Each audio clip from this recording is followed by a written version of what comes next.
Good morning students. कैसे हो सब? काफी दिन बाद हो रही है क्लास।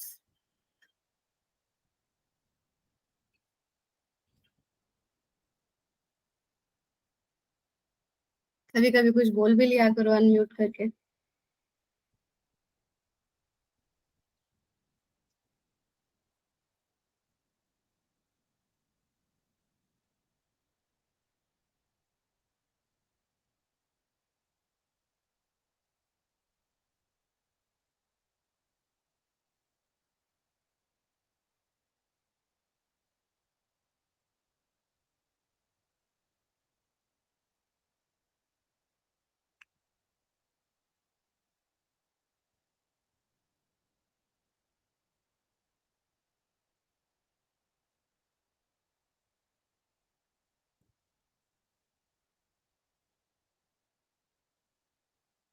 लास्ट क्लास का याद है?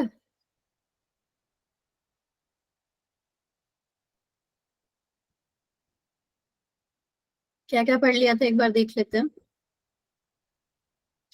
इलेक्ट्रोड पोटेंशियल निकालने आप लोगों ने सीख लिए थे, नर्स्ट इक्वेशन अप्लाई करनी आ गई थी, क्वेश्चंस कर लिए थे कुछ। और क्या किया था? कॉन्सेंट्रेशन सेल्स बता दिया था मैंने। कॉन्सेंट्रेशन सेल बता दिया था, यहाँ तक हो गया था। तो आज हम स्टार्ट करने वाले इलेक्ट्रोलाइसिस। तो इलेक्ट्रोलाइसिस पहले तो उसकी वेटेज देख लेते हैं कितनी रहती है। जैसे ये जो लिखा हुआ है इलेक्ट्रोड, ये इलेक्ट्रोलाइसिस, ये इसका मतलब। तो देखो 17 में नहीं आया, 18 में नहीं आया, इस पे बस एक क्वेश्चन आया एक बार इसमें। टोटल एक क्वेश्चन आया लास्ट 5 इयर्स में। 5 नहीं, मतलब 5 से ज्यादा कितने हैं ये? 7, लास्ट 7 सालों में सिर्फ एक क्वेश्चन आया ये इलेक्ट्रोलाइसिस से। तो टॉपिक इतना इम्पोर्टेंट नहीं है, लेकिन वही बात है, अगर इम्पोर्टेंट नहीं है इसका मतलब ये नहीं है कि हमें पढ़ना नहीं है। हमें उसको इतना टाइम नहीं देना जितना ये जो हाईली इंपॉर्टेंट टॉपिक्स है इन्हें देना है। लेकिन पढ़ना सब कुछ है, पढ़ के सब जाना है, क्योंकि पता नहीं है कब आ जाए। 20 में आ गए तो क्या पता अब आ जाए। राइट, तो पढ़ के सब जाना है। तो स्टार्ट करते हैं आज का इलेक्ट्रोलाइसिस। तो इलेक्ट्रोलाइसिस क्या है? प्रोसेस है in which process in which electrical energy is converted to chemical energy. Galvanic cell में अभी तक हमने क्या पढ़ लिया था कि हम गैल्वेनिक सेल में केमिकल एनर्जी से इलेक्ट्रिकल एनर्जी में जा रहे थे, गैल्वेनिक में। लेकिन यहाँ पे क्या हो रहा है, ये इलेक्ट्रोलाइसिस, ये इलेक्ट्रोलाइटिक सेल में होता है। उसमें क्या होता है, इलेक्ट्रिकल एनर्जी से हम केमिकल एनर्जी में जा रहे हैं। मतलब जो रिएक्शंस नॉन स्पॉन्टेनियस थी, जो खुद से नहीं होना चाहती थी, उनको हम इलेक्ट्रिकल एनर्जी देके करवाते हैं। तो used to drive non spontaneous reactions, used to drive non-spontaneous reaction to spontaneous। Non spontaneous को स्पॉन्टेनियस बनाने के ये काम आती है। अब इसका ये सेल देख लो, इलेक्ट्रोलाइटिक सेल। इसमें क्या है, वही है, सेम एनोड है यहाँ पे कैथोड है, जैसे गैल्वेनिक में था। यहाँ पे बस एक क्या अटैच कर दिया, एक सेल अटैच कर दिया या फिर बैटरी अटैच कर दिया। तो सेल जब हमने अटैच कर दिया तो जो पॉजिटिव टर्मिनल से इलेक्ट्रोड कनेक्टेड थी उसको बोला एनोड, और एनोड पे अब आ गया पॉजिटिव चार्ज, और ये नेगेटिव है तो नेगेटिव से जो कनेक्ट हुई इसको बोला कैथोड। गैल्वेनिक सेल में हमने याद किया था ये लोन, एनोड पे नेगेटिव था, एनोड पे नेगेटिव था। लेकिन इलेक्ट्रोलाइटिक सेल में एनोड पे क्या होगा, पॉजिटिव, और कैथोड पे नेगेटिव। बस यही डिफरेंस है एक बहुत बड़ा, जो मैंने उस टाइम बोला था कि हम इसको बाद में देखेंगे, तो बाद में है अभी, कि एनोड इसका पॉजिटिव होता है और उसका गैल्वेनिक का एनोड नेगेटिव होता है। तो एक तो ये हो गया। उसके बाद जो एनोड और कैथोड के फंक्शंस थे वो सेम ही रहने वाले हैं। एनोड पे ऑक्सीडेशन ही होने वाली है, कैथोड पे रिडक्शन ही होने वाली है, वो सब सेम है। बीच में इलेक्ट्रोलाइट है, ये ऑक्सीडेशन ये रिडक्शन। अब इसमें क्या बस अलग होने वाला है या कुछ नया सा आपको दिखने वाला है कि इलेक्ट्रोलाइट में क्या होता है, एनायन होते हैं और कुछ कैटायन होते हैं। तो एनायन जो होंगे वो आपको एनोड की तरफ मूव करते हुए दिखेंगे, और कैटायन जो है वो आपको कैथोड की तरफ मूव करते हुए दिखेंगे। क्यों? क्योंकि एनायन पे क्या है, नेगेटिव। नेगेटिव किसकी तरफ जाएगा, पॉजिटिव की तरफ। और कैटायन पे क्या है, पॉजिटिव। पॉजिटिव किसकी तरफ अट्रैक्ट होगा, नेगेटिव की तरफ। ये तो एक चीज ये है कि anions move towards anode and cations move towards cathode. ये होगा इलेक्ट्रोलाइसिस में। इलेक्ट्रिकल एनर्जी से केमिकल एनर्जी, जो भी नॉन स्पॉन्टेनियस रिएक्शंस थी उनको करवाने के लिए इलेक्ट्रिकल एनर्जी देंगे। और इलेक्ट्रोलाइटिक सेल में एनोड पॉजिटिव है, कैथोड नेगेटिव है, और एनायंस को हमें ले जाना है एनोड पे, और कैटायंस को ले जाना है कैथोड पे। ठीक है यहाँ तक?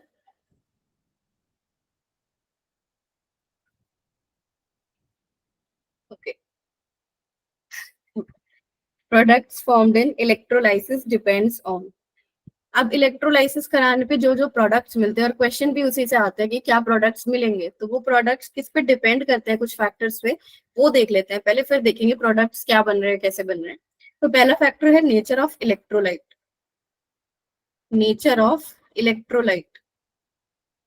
नेचर ऑफ इलेक्ट्रोलाइट कैसे, कि या तो वो इलेक्ट्रोलाइट जो है वो मोल्टन फॉर्म में हो, या फिर वो एक्वस फॉर्म में हो।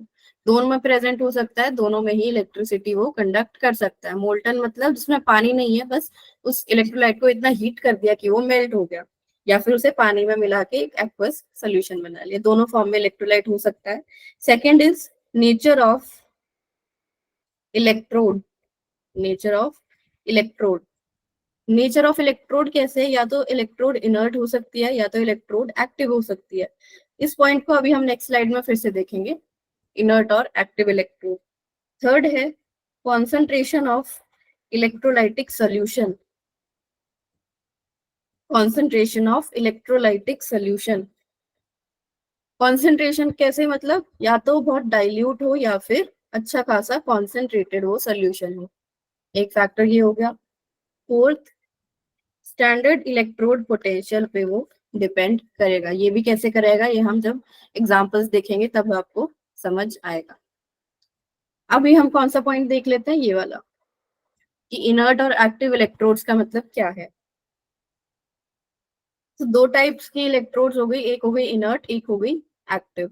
तो इनर्ट इलेक्ट्रोड नाम से ही पता चल रहा है, जैसे इनर्ट गैसेस होती हैं, रिएक्ट नहीं करती हैं मोस्टली, तो वही है यहाँ पे भी। Do not participate, do not participate in electrode reaction. I hope लिख रहे हो मेरे साथ साथ, नोट्स बना रहे हो ना। Do not participate in electrode reaction, और यहाँ पे क्या हो जाएगा, participate in electrode reaction. Active वाले पार्टिसिपेट करेंगे, इनर्ट वाले पार्टिसिपेट नहीं करेंगे। नॉन अटैकेबल होती है इनर्ट, मतलब उसके ऊपर अटैक नहीं हो सकता, मतलब ना रिडक्शन हो सकती है, ना उसकी ऑक्सीडेशन हो सकती है। फर्स्ट वाले पॉइंट को ही बस दूसरी लैंग्वेज में लिख दिया, नॉन अटैकेबल, और यहाँ पे अटैकेबल, उसके ऊपर अटैक हो सकता है, रिडक्शन हो सकती है, या ऑक्सीडेशन हो सकती है। This is made of unreactive metal. Unreactive metal से इसको बनाया जाता है। For example platinum, graphite.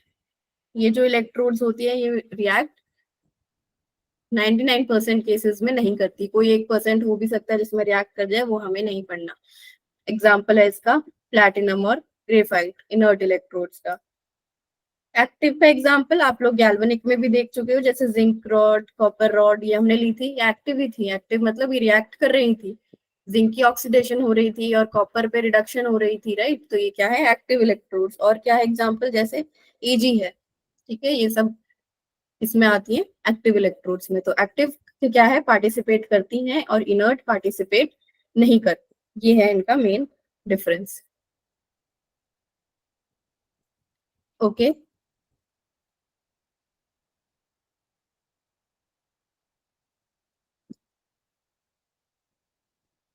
Example one देखते हैं आप, मोल्टन NaCl का। NaCl का सॉल्ट लिया, उसको बहुत हीट कर दिया। तो अभी इस डायग्राम को बाद में देखेंगे, पहले हम एक बार लिख लेते हैं क्या क्या हो रहा है यहाँ पे। तो जहाँ पे भी मोल्टन नाम आ जाए या फ्यूज्ड आ जाए, मोल्टन या फिर फ्यूज्ड लिखा हो, दोनों का एक ही मतलब है, दोनों मोल्टन है। अब हमें ये देखना है कि जो भी सॉल्ट दिया है उसमें क्या केटायन है क्या एनायन है। तो Na में, NaCl में क्या है, Na प्लस केटायन है और Cl माइनस एनायन है। अब क्या करना है, क्योंकि हमने बोला था फर्स्ट स्लाइड में कि एनायन को हमें ले जाना है एनोड पे और केटायन को ले जाना है कैथोड पे। एनायन को ले जाना है एनोड पे, केटायन को ले जाना है कैथोड पे। हम यहाँ पे कर क्या रहे हैं, हम यहाँ पे प्रोडक्ट्स बताना चाह रहे हैं इलेक्ट्रोलाइसिस के, कि अगर हम मोल्टन NaCl का ऐसे इलेक्ट्रोलाइसिस कराएं एनोड कैथोड और ये बैटरी लगा के, तो क्या प्रोडक्ट्स मिलने वाले हैं, ये हम डिटरमाइन करना चाह रहे हैं। तो अगर हम एनोड की बात करें तो एनोड पे क्या है, Cl minus, right. Cl minus जाएगा, ये रहा देखो, Cl माइनस जा रहा है एनोड पे। तो अगर Cl माइनस एनोड पे जाएगा, इसका मतलब क्या होने वाला है, Cl माइनस की ऑक्सीडेशन होने वाली है। और Cl माइनस की ऑक्सीडेशन होके क्या मिलता है, Cl2। तो यहाँ पे दो Cl minus going to Cl2 plus 2 electrons. ये रिएक्शन हो गई एनोड की। सिमिलरली अगर हम कैथोड की रिएक्शन लिखें, कैथोड पे कौन जाएगा, केटायन Na प्लस। तो Na प्लस प्लस इलेक्ट्रॉन जाएगा Na में। ये हो गई कैथोड पे रिएक्शन। बस यही लिखना है आपको कि क्या एनोड पे हो रहा है क्या कैथोड पे हो रहा है। जो भी हम आज सेल्स पढ़ने वाले इलेक्ट्रोलाइटिक, सब में हमें यही आइडेंटिफाई करना है। बहुत इजी है। नेट रिएक्शन भी आप इसकी लिख सकते हो। नेट रिएक्शन क्या हो जाएगी, 2Cl minus going to Cl2, और यहाँ पे सबको दो दो से मल्टीप्लाई कर देंगे, 2Na प्लस और यहाँ पे 2Na। और इन कैटायन एनायन को एक साथ करके आप 2NaCl लिख लो। तो 2NaCl से क्या मिल रहा है, Cl2 प्लस 2Na। ये हो गई हमारी नेट रिएक्शन। देखो यहाँ पे Na प्लस जा रहा है कैथोड पे और Cl माइनस जा रहा है एनोड पे। तो जो भी मोल्टन वाले हो गए उनका बहुत सिंपल है, सिर्फ आपको कैटायन एनायन की मूवमेंट देखनी है। कॉम्प्लिकेशंस कहाँ आती है, जहाँ पे एक्वस वर्ड आ जाए। अगर हम एक्वस NaCl की बात करें तो उसमें कैसे होता है, फिर अब वो देखें, अगर ये लिख लिया हो तो। ओके, तो अब हमारा एग्जांपल आता है एक्वस NaCl का। एक्वस भी है और सॉल्ट भी है, तो हमें लिख लेना है क्या क्या है हमारे पास। एक तो Na प्लस है, एक चीज है हमारे पास Cl माइनस, और एक चीज है एक्वस। एक्वस का मतलब वाटर। तो अब क्या होगा, जैसे हमने पिछले केस में कैटायन एनायन की जो भी ऑक्सीडेशन रिडक्शन करा दी, ठीक है। लेकिन अब हमें ये भी देखना पड़ेगा कि कहीं वाटर की ऑक्सीडेशन तो नहीं हो रही, कहीं वाटर का रिडक्शन तो नहीं हो रहा। वो चीज हमें यहाँ पे कंसिडर करनी पड़ेगी। कैसे करेंगे, इलेक्ट्रोड पोटेंशियल से। अब हमें यहाँ पे याद करने पड़ेंगे इलेक्ट्रोड पोटेंशियल्स। साथ के साथ याद करते चलना, बहुत इजी है, ज्यादा हमें कुछ याद करने की जरूरत नहीं है, बस दो चार ही है। पहले नोड की बात कर लेते हैं। एनोड पे कौन जा सकता है, Cl माइनस जा सकता है, Na प्लस तो नहीं जा सकता, और H2O जाएगा, क्योंकि H2O ना यहाँ पे कैटायन है ना यहाँ पे एनायन है, तो H2O की भी ऑक्सीडेशन यहाँ पे पॉसिबल है। तो Cl माइनस अगर जाए Cl2 और इलेक्ट्रॉन में, तो इसका जो ई नॉट की वैल्यू होती है अप्रोक्सीमेटली 1.36 वोल्ट्स। ये रिडक्शन पोटेंशियल है 1.36। नहीं, ऑक्सीडेशन पोटेंशियल, एक सेकंड में याद कर लूँ जरा। ई नॉट, यहाँ ऑक्सीडेशन की बात हो रही है ना, यहाँ पे एनोड है, ये ऑक्सीडेशन पोटेंशियल है, सॉरी। ई नॉट जहाँ पे भी हम एनोड की रिएक्शन लिखेंगे वहां पे हम ऑक्सीडेशन पोटेंशियल लिखते हुए चलेंगे, उसका रीजन समझ आ जाएगा। मैम हाँ चंदन बोलो। मैम यहाँ पे नेगेटिव होना नहीं चाहिए, क्योंकि मैम Cl माइनस का मैम रिडक्शन पोटेंशियल पॉजिटिव होता है ना। Cl minus two Cl2, oxidation potential है ना ये, तो रिडक्शन पॉजिटिव होता है। ये Cl2 से Cl माइनस जाने का रिडक्शन पॉजिटिव होता है, हाँ, तो ये नेगेटिव होगा। ठीक है बच्चे, ये नेगेटिव होगा, -1.36, गुड। दूसरी चीज क्या है, H2। H2 का जब रिडक्शन, नहीं एनोड है तो ऑक्सीडेशन की बात कर रहे हैं, जब ऑक्सीडेशन होगा तो किसका ऑक्सीडेशन होता है, रिएक्शन कैसे लिखते हैं इसकी, O पे क्या है, ऑक्सीडेशन स्टेट -2, तो हमें क्या है, O की ऑक्सीडेशन करानी है बेसिकली, और ये -2 से ऑक्सीडाइज होके कहाँ जाता है, O2 में जाता है। और क्या है रिएक्शन में, H+ है, H+ की तो फर्दर ऑक्सीडेशन पॉसिबल नहीं है, तो इसको सिंपली H+, और यहाँ पे 2 इलेक्ट्रॉन होते हैं, 2 H+ और 2 हो गए O, हाँ यहाँ पे 2 हो जाएगा, तो यहाँ पे 4 हो जाएगा, और यहाँ पे भी 4 हो जाएगा। ये हो गई पूरी 2H2O से O2, अब बैलेंस्ड है, 2H2O से O2 plus 4H+ plus 4 electron. ये हो गई वाटर की ऑक्सीडेशन की रिएक्शन। और इसका जो E0 ऑक्सीडेशन पोटेंशियल होता है वो होता है -1.23 वोल्ट्स। अगर आपके पास अभी एनसीईआरटी है तो आप वहां से भी इलेक्ट्रोकेमिकल सीरीज खोल के भी कंफर्म कर सकते हो डेटा, जैसे चंदन ने बताया। वैसे अगर मैं कोई लिख दूं गलती से तो एक बार करेक्ट कर देना। तो ये E0 ऑक्सीडेशन पोटेंशियल इसका होता है वाटर की ऑक्सीडेशन का -1.23 वोल्ट। तो अब इन दोनों में से ऑक्सीडेशन पोटेंशियल किसका ज्यादा है, ऑक्सीडेशन पोटेंशियल किसका ज्यादा है?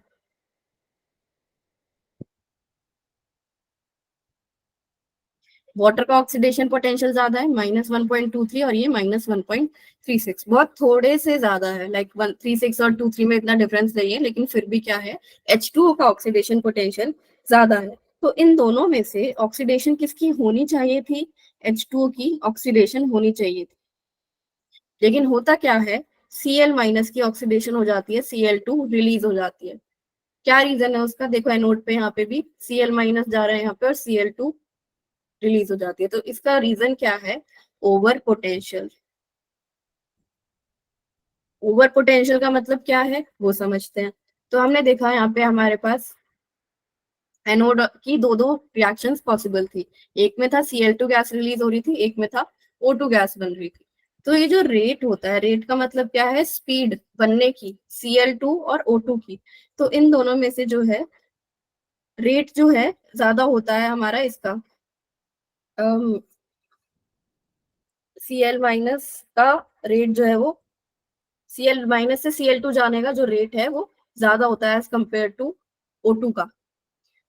अब क्या करना है, हमें इस O2 के रेट को बढ़ाना है, O2 के रेट को बढ़ाना है, क्योंकि E0 ऑक्सीडेशन पोटेंशियल इसका ज्यादा है, हमें ऑक्सीडेशन करानी ही O2 की है। लेकिन होता क्या है, अगर हम इस रेट को बढ़ाना चाहें, वांट टू इंक्रीज रेट, अगर हम इस रेट को बढ़ाना चाहें तो हम इस पोटेंशियल को बढ़ा देते हैं, जो ये बैटरी कनेक्टेड है इससे जो पोटेंशियल दे रहे हैं उसको बढ़ा देते हैं। तो उसको बढ़ाने से क्या होता है, क्योंकि इन दोनों में थोड़ा सा ही डिफरेंस है, देखो ज्यादा डिफरेंस है नहीं, तो उस पोटेंशियल को बढ़ाने के चक्कर में क्या होता है, पोटेंशियल इतना बढ़ जाता है, और अगर इतना बढ़ जाता है तो Cl- से Cl2 बनना फिजिबल हो जाता है, Cl- से Cl2 बनना अब फिजिबल हो जाता है। और क्योंकि रेट जो है Cl2 का ज्यादा है तो मोस्टली क्या रिलीज होने लगती है, Cl2 गैस, और O2 फिर बिल्कुल नेग्लिजिबल अमाउंट पे थोड़ा बहुत रह जाता है। तो ये हो गया ओवर पोटेंशियल का मतलब, कि हमने पोटेंशियल इतना बढ़ा दिया रेट बढ़ाने के चक्कर में कि अब जो है Cl- से Cl2 फिजिबल हो गया और उसकी ऑक्सीडेशन होने लगी।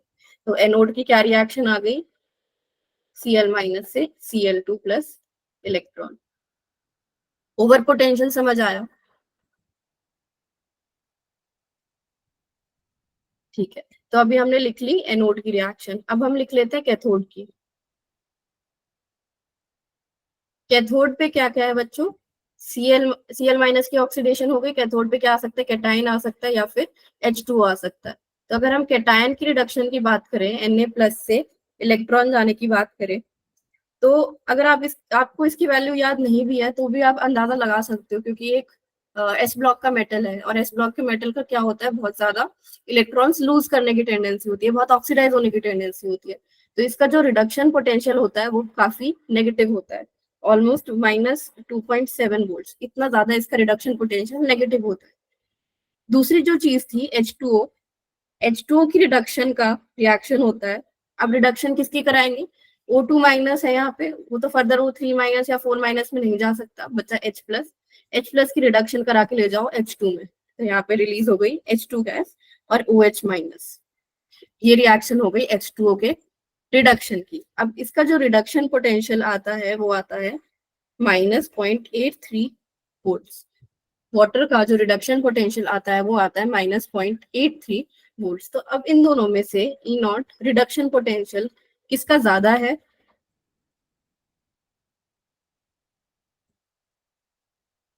रिडक्शन पोटेंशियल किसका ज्यादा है?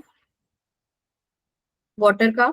तो वाटर की यहाँ पे रिडक्शन हो जाती है। E naught H2O is greater than Na, plus से Na जाना, तो यहाँ पे ये वाली रिएक्शन वाटर की रिडक्शन हो जाती है। और क्या रिलीज होता है कैथोड पे? H2 gas. जैसे यहाँ पे देखो H2 जा रहा है कैथोड की तरफ और यहाँ पे H2 गैस रिलीज हो रही है। एक्वस NaCl में एनोड पे क्या हुआ? Cl- से Cl2 due to over potential, और यहाँ पे H2O की रिडक्शन। एक्वस NaCl का केस समझ आ गया?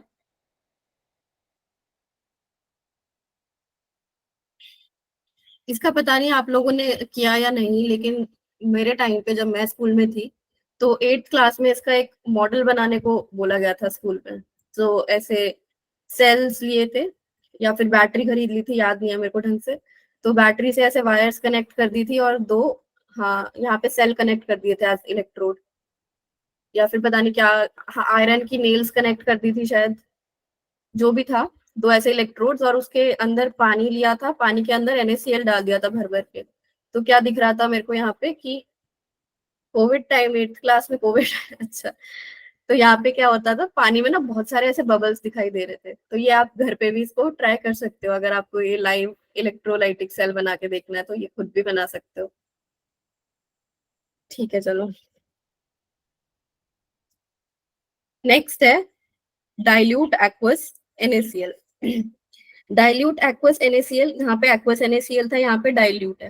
अब डाइल्यूट और कॉन्सेंट्रेटेड क्यों पढ़ रहे हैं? क्योंकि हमने फैक्टर क्या बताया था कि कॉन्सेंट्रेशन ऑफ इलेक्ट्रोलाइट पे भी ये डिपेंड करता है। तो कैसे डिपेंड करेगा यहाँ पे?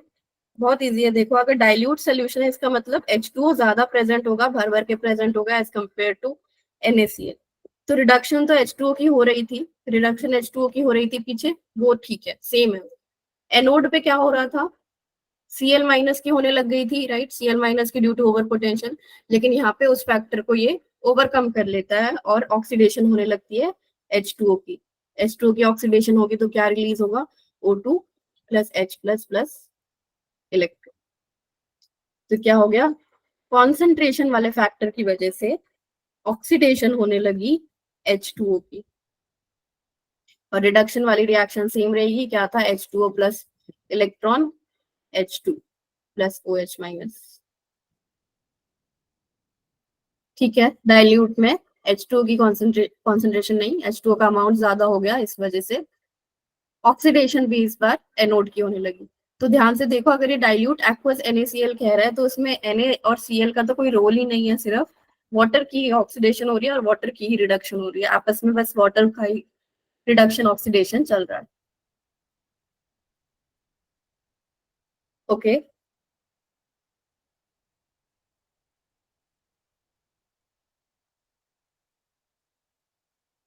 ठीक है। नेक्स्ट एग्जांपल देखते हैं मोल्टन लेड ब्रोमाइड का। लेड ब्रोमाइड क्या होता है? Pb2 प्लस और Br- इसके अंदर प्रेजेंट होगा, PbBr2, Pb2 प्लस और Br- प्रेजेंट होगा। तो मैंने मोल्टन में क्या बोला था? कैटायन को ले जाना है कैथोड पे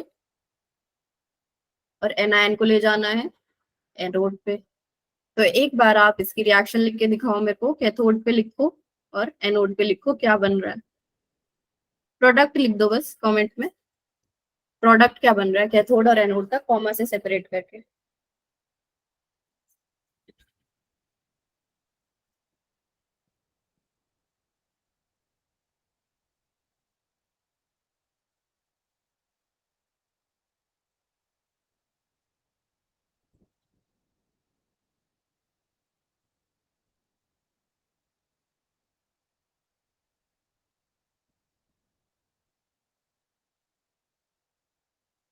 कैथोड पे लेड, एनोड पे ब्रोमाइड।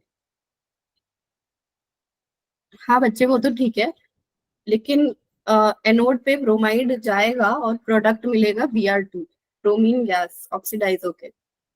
देखो वही चीज करनी है, कैटायन को ले जाएंगे कैथोड पे तो उसकी रिडक्शन हो जाएगी। तो Pb2 प्लस प्लस 2 इलेक्ट्रॉन जाएगा पीबी में, और Br माइनस की ऑक्सीडेशन होके क्या मिलेगा, Br2 प्लस इलेक्ट्रॉन। ठीक है, Pb एंड Br2, गुड। इसका मतलब अब आपको मोल्टन वाला जो है केस समझ आ गया है। आप कैटायन को ले जाओगे कैथोड पे, एनायन को ले जाओगे एनोड पे। याद करना भी आसान है, और लॉजिक क्या है, पॉजिटिव और नेगेटिव वाला जो फर्स्ट स्लाइड में हमने देखा था। ओके, नेक्स्ट चलते हैं मोल्टन कॉपर सल्फेट पे। कॉपर सल्फेट क्या होता है, CuSO4। क्या क्या है इसमें, कॉपर 2 प्लस और SO4 2 माइनस। फिर से वही करेंगे, कैटायन को ले जाएंगे कैथोड पे। तो अगर कैटायन को ले जाएंगे कैथोड पे तो ये रिएक्शन तो आप पहले भी 1000 बार देख चुके हो। कॉपर 2 प्लस प्लस 2 इलेक्ट्रॉन, क्या मिलेगा, कॉपर। एनोड पे बताओ अब क्या मिलेगा, SO4 2 माइनस की ऑक्सीडेशन होके क्या मिलता है, किसी को पता है?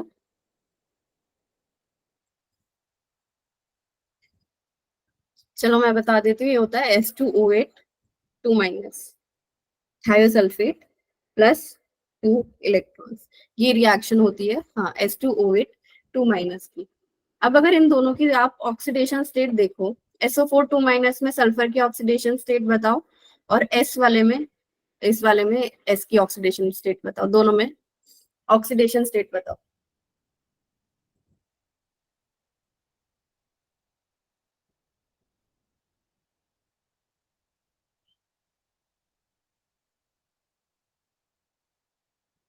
इसकी 6 आ रही है, इसकी 7 आ रही है, और कोई, +6, 6 7, और ये वाला मेथड याद है ना, एक्स वाला, 2x - 16 = -2। तो x क्या आ गया, 14/2 + 7। लेकिन सल्फर की मैक्सिमम ऑक्सीडेशन स्टेट क्या होती है, सल्फर की मैक्सिमम ऑक्सीडेशन स्टेट क्या होती है, 6 होती है। तो ये +7 आ रहा है, ये सही है या गलत, गलत है। ये +7 यहाँ पे पॉसिबल नहीं होती सल्फर की। अब हो क्या रहा है यहाँ पे, सल्फर +6 में है, उसी की ऑक्सीडेशन भी करा रहे हैं, तो ये ऑक्सीडाइज होके जाएगा कहाँ, +6 से ये जाएगा कहाँ, फर्दर ऑक्सीडेशन इसकी पॉसिबल नहीं है। तो इस चीज का आंसर देखने के लिए हम एक बार इनके स्ट्रक्चर देख लेते हैं। SO4 2 माइनस का स्ट्रक्चर ये हो गया, और H2O8 का क्या होता है, बीच में एक परऑक्सी लिंकेज होती है इसमें, 3 3 6 7 8, हाँ, H2O8 2 माइनस का ये स्ट्रक्चर हो गया। तो अब हो क्या रहा है, यहाँ पे तो +6 है ही, एक्स वाले मेथड से भी सही आती है और स्ट्रक्चर वाले मेथड से भी सही आती है।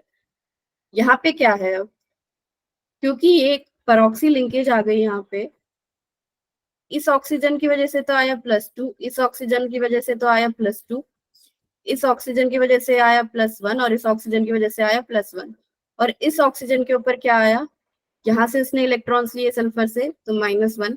लेकिन उसके जस्ट साइड में एक ऑक्सीजन है, उसके जस्ट साइड में एक ऑक्सीजन है, वो खुद ही बैठा हुआ है साइड में, तो वो एक दूसरे से इलेक्ट्रॉन्स नहीं ले सकते। ये पढ़ा था रेडॉक्स में, दोनों जब सेम इलेक्ट्रोनेगेटिविटी के हो तो आपस में इलेक्ट्रॉन्स वो एक दूसरे से नहीं ले सकते। तो क्या होगा यहाँ पे, सिर्फ इसकी ऑक्सीडेशन स्टेट -1 रहने वाली है, सिमिलरली इस ऑक्सीजन की भी -1 रहने वाली है। यहाँ पे क्या थी इसकी, -2। तो हो क्या रहा है बेसिकली, ऑक्सीडेशन जो हो रही है वो ऑक्सीजन की हो रही है और ना कि सल्फर की। ऑक्सीजन की कैसे, पहले -2 था, अब आ गया वो -1 में। तो ये कह सकते हैं हम यहाँ पे कि ऑक्सीजन की ऑक्सीडेशन हो गई। ये चीज समझ आई, +6 से +7 नहीं जाएगा, वो +6 ही रहेगा।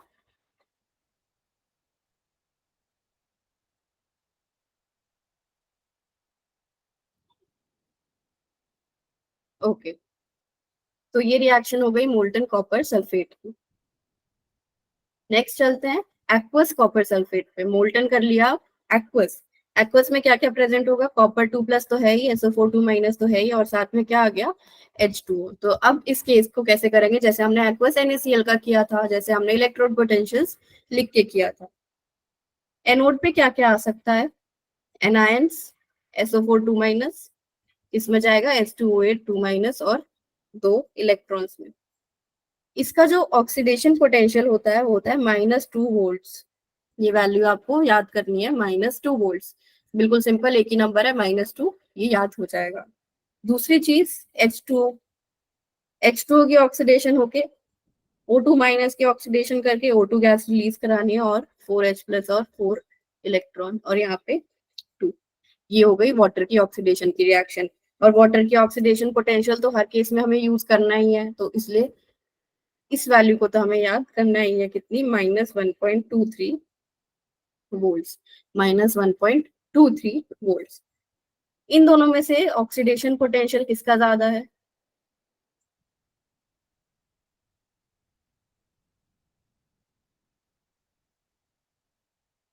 H2O का।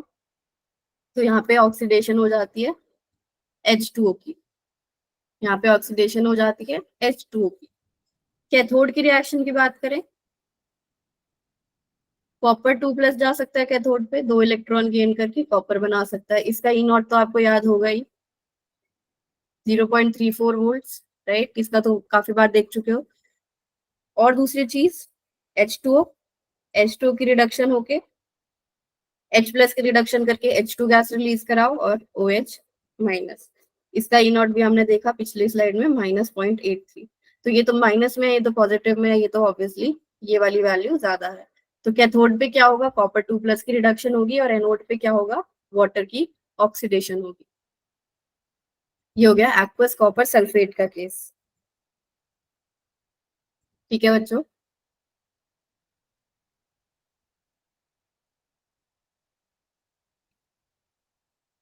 ओके, नेक्स्ट है एक्वस NaBr का।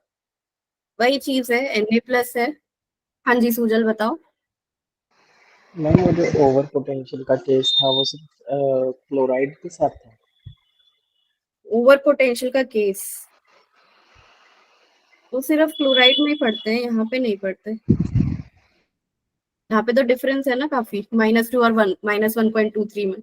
इसलिए अगर पोटेंशियल बढ़ाए भी तो वो -2 तक उसको कंट्रोल कर सकते हैं पहुंचने से पहले। ठीक है।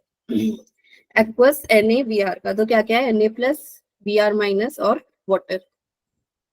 फिर से वही चीज लिखेंगे, कैथोड पे Na+ से इलेक्ट्रॉन गेन करा के Na जाना पॉसिबल है और H2O से क्या पॉसिबल है, H2 जाना। अब मैं पूरी रिएक्शन नहीं लिख रही हूँ, आप पूरी लिखना, लेकिन चलो लिख देते हैं यहाँ पे OH- और 2 इलेक्ट्रॉन। इसका कितना था रिडक्शन पोटेंशियल, -0.83। इसका कितना था reduction potential, -2 point something something.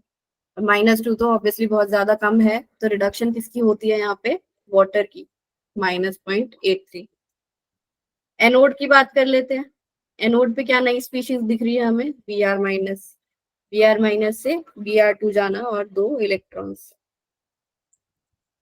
इसका ई नॉट ऑक्सीडेशन क्या होता है, -1.08 वोल्ट्स। इसका ऑक्सीडेशन पोटेंशियल -1.028 वोल्ट्स, क्योंकि Br2 से Br- जाने का पॉजिटिव होता है, तो ऑक्सीडेशन का क्या होगा, नेगेटिव। और क्या क्या है, H2O है, H2O का ऑक्सीडेशन O2 H+ इलेक्ट्रॉन। इसका ई नॉट ऑक्सीडेशन पोटेंशियल -1.23 वोल्ट्स। तो किसका ज्यादा है इन दोनों में से, ऑक्सीडेशन पोटेंशियल Br2 निकलने का, तो ऑक्सीडेशन हो जाती है Br- की। तो कैथोड पे क्या हो गया, H2O की रिडक्शन, और एनोड पे क्या हो गया, Br- की ऑक्सीडेशन।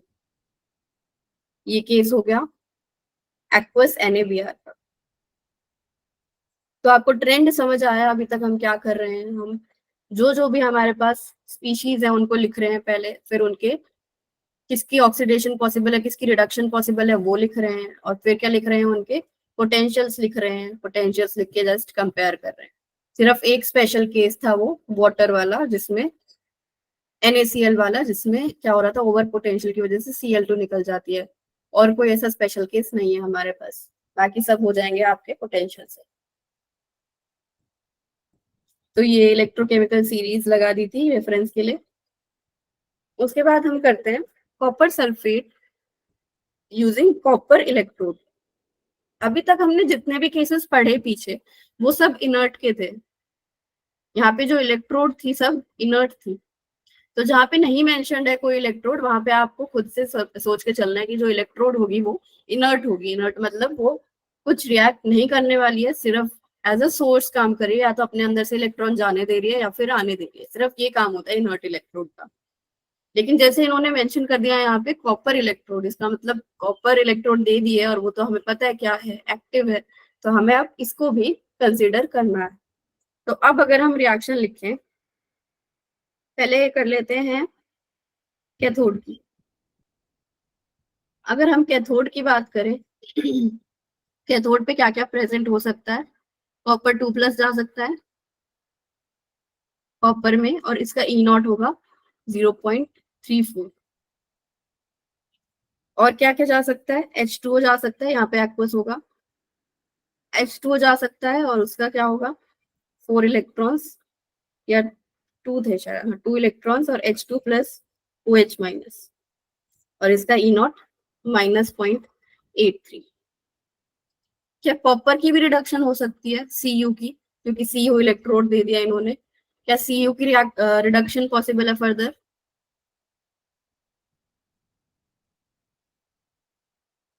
क्या Cu की रिडक्शन पॉसिबल है फर्दर? नहीं, 0 में है ये, और ज्यादा रिड्यूस नहीं होगा, तो इसको हम यहाँ पे नहीं लिखेंगे। कंपेयर किस में करेंगे, सिर्फ इन दोनों में। इन दोनों में रिडक्शन पोटेंशियल ऑब्वियसली कॉपर का ज्यादा है, तो कैथोड पे क्या रिएक्शन हो जाएगी, copper 2+ + 2 electron going to copper. Anode की बात करते हैं अब। एनोड पे क्या क्या है हमारे पास, एनायन है SO4 2- से S2O8 2- +2 इलेक्ट्रॉन, इसका ई नॉट अभी जस्ट पीछे देखा था -2 वोल्ट्स। और क्या क्या है, H2O है, H2O की ऑक्सीडेशन O2 H+ इलेक्ट्रॉन, और इसका ई नॉट था -1.23। और क्या क्या है, कॉपर इलेक्ट्रोड। तो क्या कॉपर की ऑक्सीडेशन पॉसिबल है, क्या कॉपर की ऑक्सीडेशन पॉसिबल है? हाँ जी, कॉपर की ऑक्सीडेशन पॉसिबल है, कॉपर 2++2 इलेक्ट्रॉन, और इसका ई नॉट, ये सब ऑक्सीडेशन पोटेंशियल है, और इसका ई नॉट ऑक्सीडेशन पोटेंशियल क्या हो जाएगा, -0.34 वोल्ट्स। तो इन दोनों में से, इन तीनों में से सबसे ज्यादा ऑक्सीडेशन पोटेंशियल किसका है, इसका -0.34, कॉपर का ही ज्यादा है। तो हम देख सकते हैं कि रिडक्शन भी यहाँ पे कॉपर की हो रही है और ऑक्सीडेशन भी कॉपर की हो रही है। और इस चीज की एप्लीकेशन कहाँ है प्रैक्टिकली, इलेक्ट्रोलाइटिक रिफाइनिंग में। इलेक्ट्रोलाइटिक रिफाइनिंग में, रिफाइनिंग में कैसे, ये देखो यहाँ पे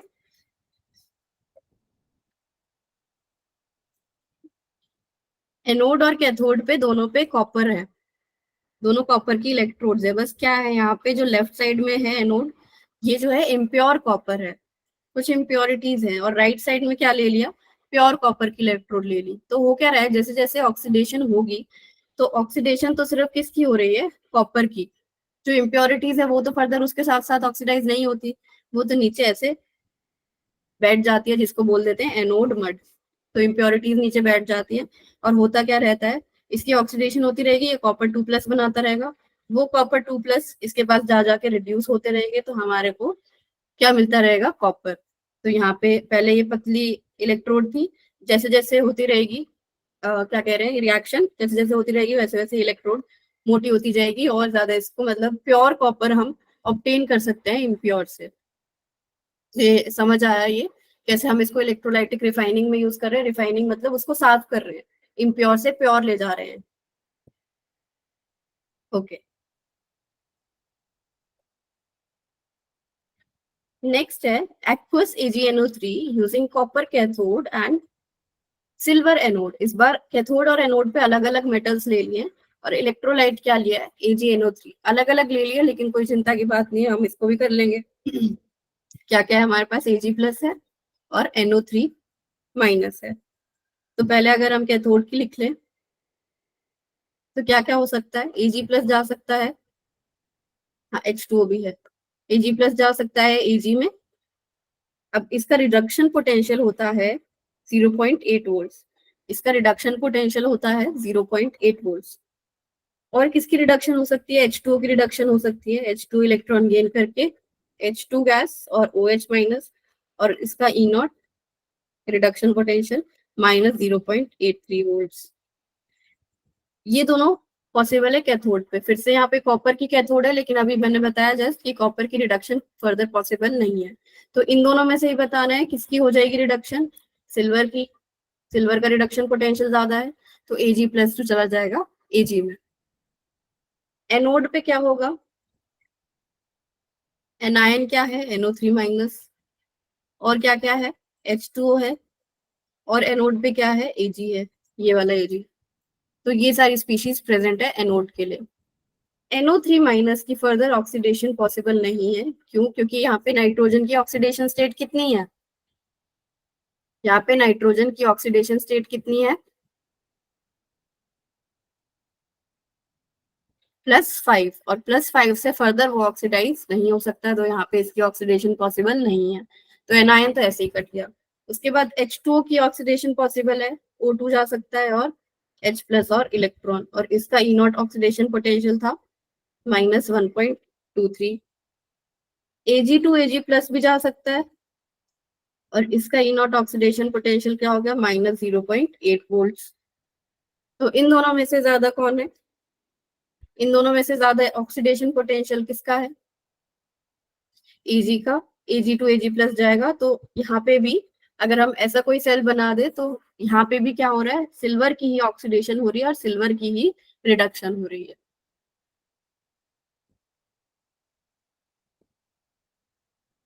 ठीक है, अगर हम जैसे पिछले वाला कोई सेटअप लगा दे तो यहाँ पे हम किसी इम्प्योर सिल्वर को भी वो कर सकते हैं प्योर। एनोड से सारा का सारा सिल्वर टूट जाएगा, Ag+ चला जाएगा और कैथोड पे जाके, लेकिन यहाँ पे कॉपर की कैथोड है तो फर्दर हमें कॉपर और सिल्वर को अलग अलग करना पड़ेगा। प्योर तो आ जाएंगे, लेकिन कॉपर और सिल्वर को फिर आगे अलग अलग करना पड़ेगा। ठीक है,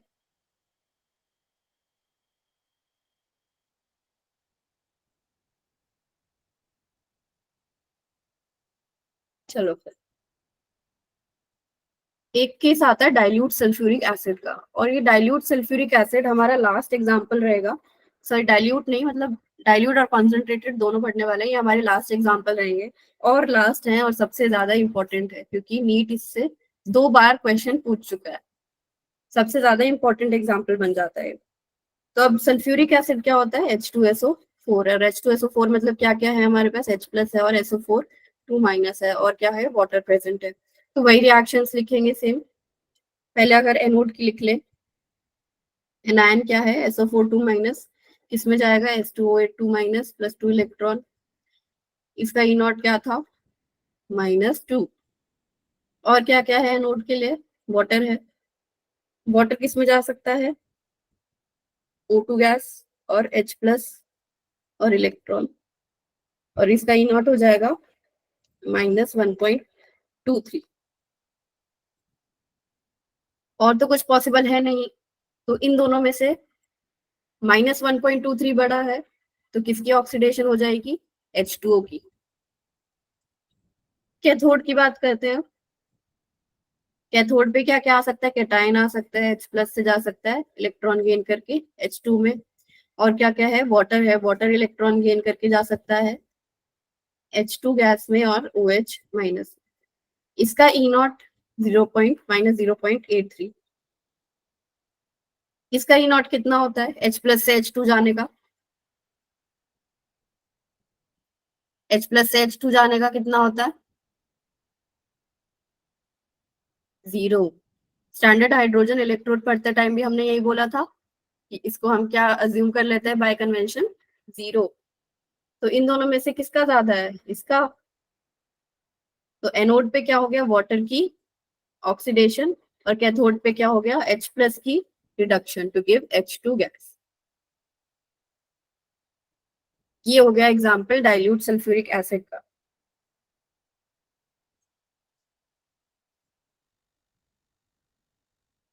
तो अगर क्वेश्चन ये आ जाए कि कौन सी गैसेस रिलीज हो रही हैं, कौन सी गैसेस रिलीज हो रही है, तो आंसर क्या हो जाएगा, एनोड पे कौन सी गैस रिलीज हो रही है, O2, और कैथोड पे कौन सी गैस रिलीज हो रही है, H2। ठीक है, ऐसे भी क्वेश्चन पूछ सकता है, या फिर आई थिंक पूछा भी हुआ, यही क्वेश्चन था, देख लेंगे अभी इसको। गैसेस रिलीज पूछ लेता है किसी भी सेल के, नेक्स्ट हम करेंगे कॉन्सेंट्रेटेड सल्फ्यूरिक एसिड। तो अगर हम पहले कैथोड देख ले तो वही हो रहा है, H+ से H2 जा रहा है, और क्या था, H2O से H2 था। इसका तो रिडक्शन पोटेंशियल नेगेटिव में था और इसका 0 था, तो इसमें तो यही होना है, इसमें कोई यही होना है, दोनों मतलब कोई डिफरेंस नहीं है, क्योंकि कॉन्सेंट्रेटेड सल्फ्यूरिक एसिड में बस हमने कॉन्सेंट्रेशन किसकी बढ़ा दी है, H+ और SO4 2- की। कैथोड पे कोई फर्क उससे नहीं पड़ा, फर्क पड़ेगा कहाँ, एनोड पे। कैसे, SO4 2- से H2O8 2- जाने का -2 वोल्ट था, और H2O से O2 बनने का था -1.23। वाटर वाले का ज्यादा था तो वाटर की ऑक्सीडेशन हो रही थी, लेकिन अब कौन सा फैक्टर ओवरकम कर जाएगा, कॉन्सेंट्रेशन वाला फैक्टर। तो इस वजह से अब जो ऑक्सीडेशन होने लगेगी वो SO4 2- की होने लगेगी, क्योंकि कॉन्सेंट्रेशन बढ़ा दी है H+ की और SO4 2- की। तो बस यही डिफरेंस था, क्योंकि अब कॉन्सेंट्रेशन किसकी बढ़ गई है, SO4 2- की, तो ऑक्सीडेशन भी किसकी होगी, SO4 2-। यही डिफरेंस है डाइल्यूट और कॉन्सेंट्रेटेड में। समझ आ गया है? ठीक है, तो अगर हम एक बार मैम ये वाला क्वेश्चन देखें, PYQ, ये वाला, ऑन, ये देखो 2020 में ये आया recently, on electrolysis of dilute sulphuric acid using platinum electrode, the product obtained at anode will be, बताओ, डाइल्यूट सल्फ्यूरिक एसिड के लिए एनोड पे क्या मिलेगा,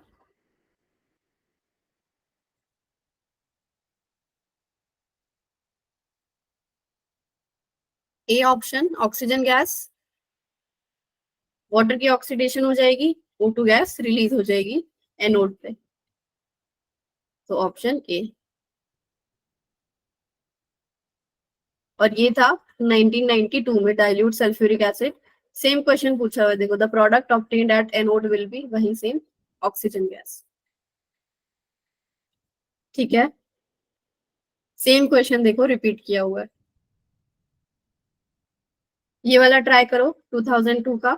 in the electrolysis of NaCl when Pt electrode is taken, then H2 is liberated at cathode, while with mercury cathode it forms sodium amalgam. Why?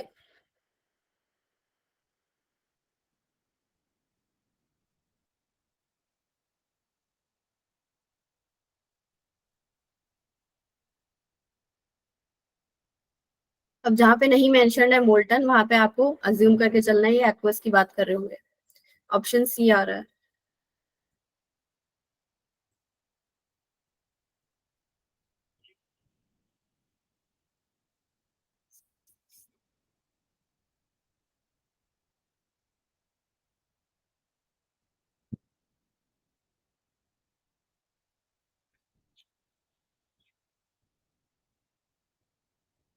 इसका answer एक बार मैं check कर लेती हूँ, बी दिया होता है इसका आंसर की मैं, more voltage is required to reduce H+ at Hg than at Pt।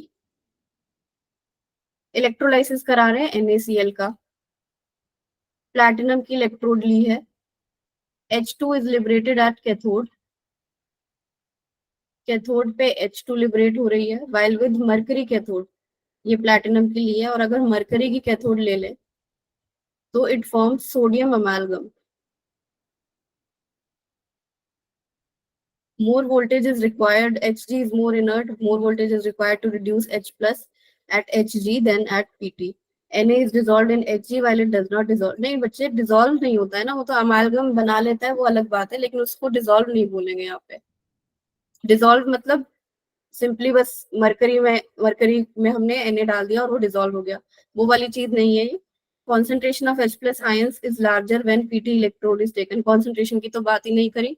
Hg is more inert than Pt, ये भी नहीं है, Pt इज मोर इनर्ट, लेकिन हो क्या रहा है, मोर वोल्टेज इज रिक्वायर्ड, ये होगा option, more voltage is required to reduce H+ at Hg than at Pt। Pt पे तो हमें पता ही है 0 होता है, ये तो हमने देख ही रखा है। समझ आया ये? more voltage is required to reduce H plus at Hg. Dissolve वाला नहीं होगा, डिसॉल्व मतलब सिंपली उसको घोल दिया ऐसे ही। डिसॉल्व वाला ऑप्शन इसलिए नहीं होगा, जस्ट डिसॉल्व का मतलब ये है कि सिंपली उसको बस Na को Hg में घोल दिया, वो वाली चीज नहीं है यहाँ पे। यहाँ पे होगा मोर वोल्टेज। आंसर हमें वोल्टेज के रिस्पेक्ट में देना है। More voltage is required to reduce H plus at Hg। इस वाले इलेक्ट्रोड पे ज्यादा वोल्टेज लग रही है, इस वाले इलेक्ट्रोड पे ज्यादा वोल्टेज लग रही है to reduce H plus than compare to this one Pt। ठीक है,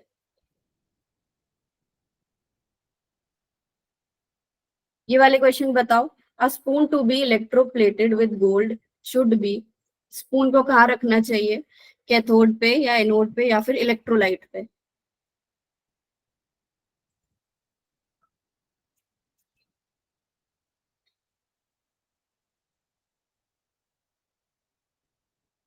कैथोड पे।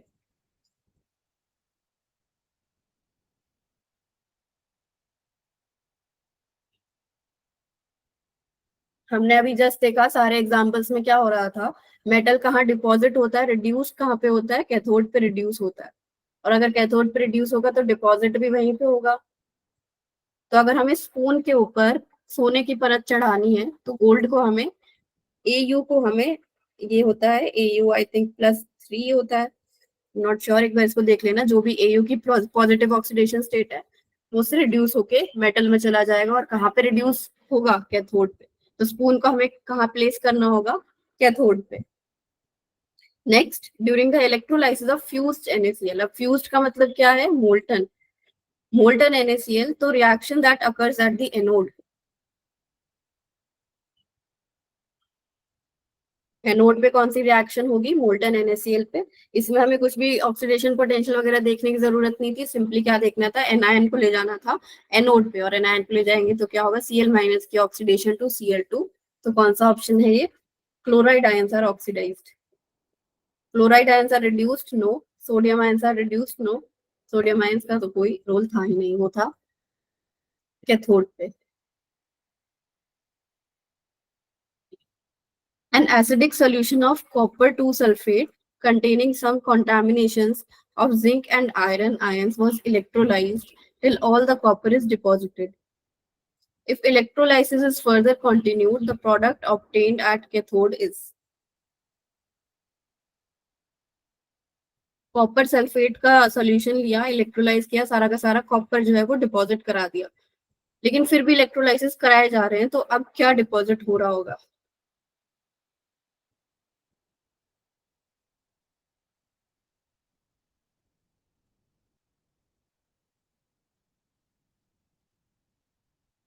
H2। और बताओ,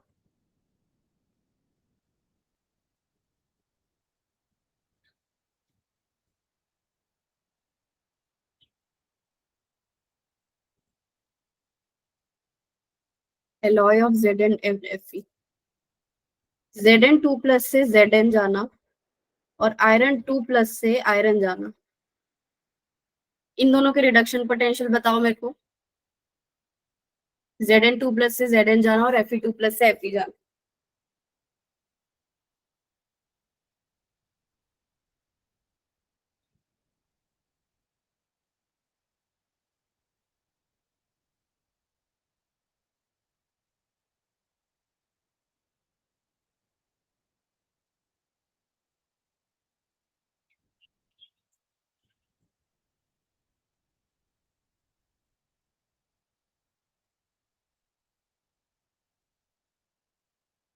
Zn2+ से Zn -0.76 और Fe2+ से Fe -0.44।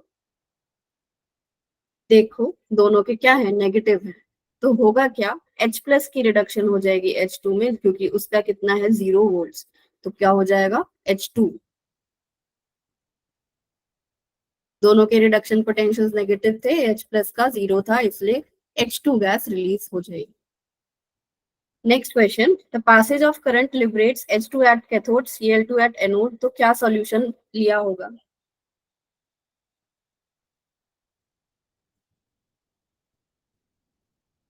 एक आंसर आ गया, और बताओ।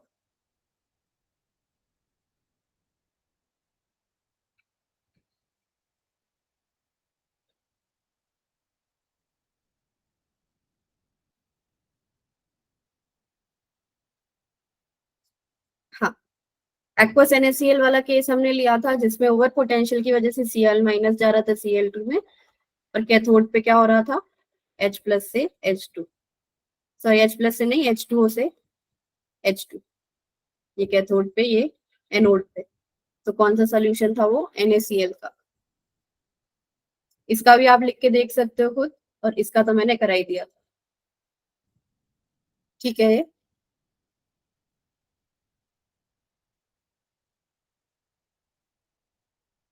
Fifth question, last question for the day. When current pass through electrolyte, cation move towards cathode and anion move towards anode. If the cathode is pulled out of the solution, electrolytic cell में से cathode हटा दिया तो क्या होगा।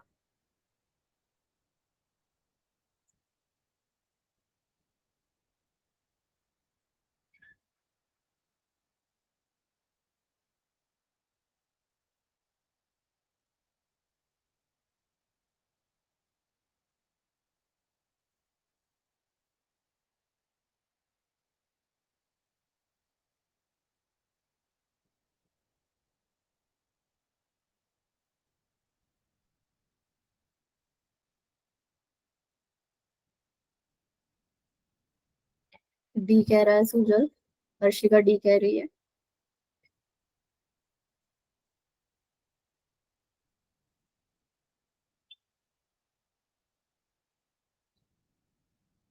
सही कह रहे हो बच्चे, डी ऑप्शन हो जाएगा। Positive and negative ions will start moving randomly, क्योंकि अगर हमने कैथोड हटा दिया तो हमारा जो सर्किट होगा वो इनकम्प्लीट हो जाएगा। और अगर सर्किट इनकम्प्लीट हो जाएगा तो आयंस को कोई डायरेक्शन नहीं दिखेगी कहाँ जाना है कहाँ नहीं, तो वो रैंडमली मूव करना स्टार्ट कर जाएंगे। तो option D, ions will move randomly. एक बार चैट में अपनी अटेंडेंस लिख दो, और ग्रुप में भी लिख देना क्योंकि मैम ने बोला था, और यहाँ पे चैट में भी लिख दो अपनी अटेंडेंस।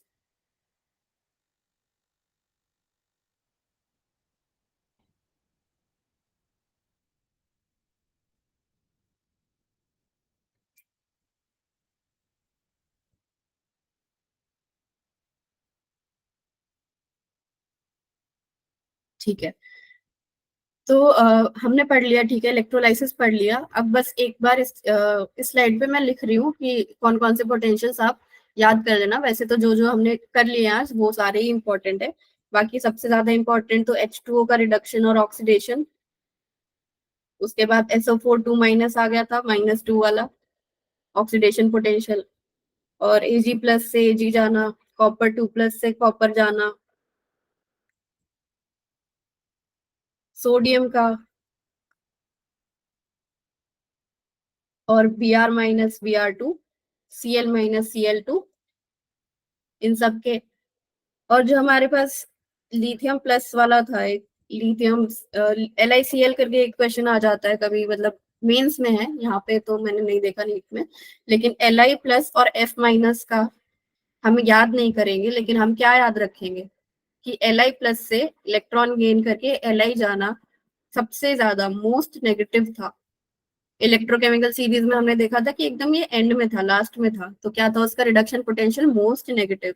तो होगा क्या, जब भी Li प्लस के सामने कुछ होगा तो Li जो है वो कभी भी रिड्यूस नहीं होगा। तो इसकी वैल्यू हमें याद नहीं करनी है, इसका बस हमें याद रखना है मोस्ट नेगेटिव वैल्यू है इसकी रिडक्शन पोटेंशियल की। उसके बाद F2 से F माइनस जाने की मोस्ट पॉजिटिव रिडक्शन पोटेंशियल था, तो F माइनस से F2 जाने का क्या हो जाएगा, मोस्ट नेगेटिव ऑक्सीडेशन पोटेंशियल। तो इसमें भी हमें वैल्यू याद नहीं रखनी है, हमें बस क्या याद रखना है कि F2 से F माइनस जाने का सबसे टॉप पे था इलेक्ट्रोकेमिकल सीरीज में। तो अगर किसी के मतलब F2 के सामने कोई भी है तो हमेशा हमेशा F2 ही रिड्यूस होगा और F माइनस में जाने की टेंडेंसी रखेगा। तो ये कुछ इंपॉर्टेंट पोटेंशियल्स आप लोग लर्न कर लेना, पीछे वाली स्लाइड्स में ही लिखे हैं सब। बस मतलब लर्न करने के लिए मैं कहूंगी इस जैसे एक पेज पे सारी रिएक्शंस लिख के और यहाँ साइड में उसका E0 लिख के उस पेज को देख लोगे आप 5 बार भी तो याद हो जाएंगे पोटेंशियल्स। और इससे रिलेटेड होमवर्क डीपीपी मैं शेयर कर दूंगी, उसको आज ही कर लेना, क्योंकि इलेक्ट्रोलाइसिस फिर थोड़े इलेक्ट्रोड पोटेंशियल से याद करना है, तो अगर आज ही कर लोगे तो बेटर रहेगा, लॉन्ग टर्म के लिए याद रहेगा। ठीक है, आज की क्लास यहीं तक थी। डाउट है तो रुक सकते हो, वरना लीव कर दूंगी। अच्छा रुको रुको रुको रुको, भूल गई मैं। हमारी क्लास नहीं हुई, कल भी नहीं हुई, और फ्राइडे को भी नहीं हुई, तो फ्राइडे वाली क्लास मैं कल लेना चाहती हूँ। तो 11:45 टू 12:45 ठीक है आप लोगों के लिए टाइम? 11:45 टू 12:45 हम फ्राइडे वाली क्लास कर लेते हैं कल। ओके, मैं व्हाट्सएप ग्रुप में भी आपको शेयर कर दूंगी कि कल की क्लास हम 11:45 टू 12:45 करने वाले हैं। ठीक है बच्चे, अब आप जा सकते हो।